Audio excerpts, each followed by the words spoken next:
Christmas, if we listen, remember Christmas talks real loud everywhere you look. But if we listen, it's basically screaming eternal hope, if the world would just see that. It really does.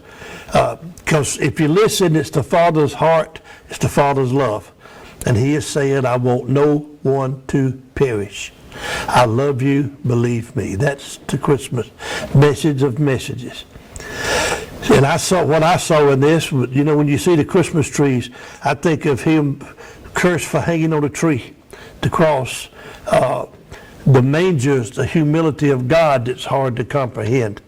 But he is. The lights, I think of the light. The gifts, I think of the gift and the gifts of the Spirit. You know, good food, I think of feasting at his table. And I think of, when I get around family, I think of belonging to his family. All of these things are Christmas to me. And I looked at the history and why things had to happen a certain way. You know, born in Bethlehem, of Mary, of Joseph, all of that was exactly what God wanted, had to be. I just want you to know he's in control. Nothing was by chance. You know, not anything. Even the soldiers casting lots at the cross was spoken of by the prophets. So, I mean, everything, it's amazing if somebody just read the Bible and see what all it talks about here. Nothing catches God by surprise. He dots every I and crosses every T if we just look for the answers. So Mary, I thought about teaching on her some more. She's almost deified by some people. She would not have that either, okay? But she's almost ignored by a lot of the evangelical church. You don't see anything about Mary except holding the little baby in the nativity scene.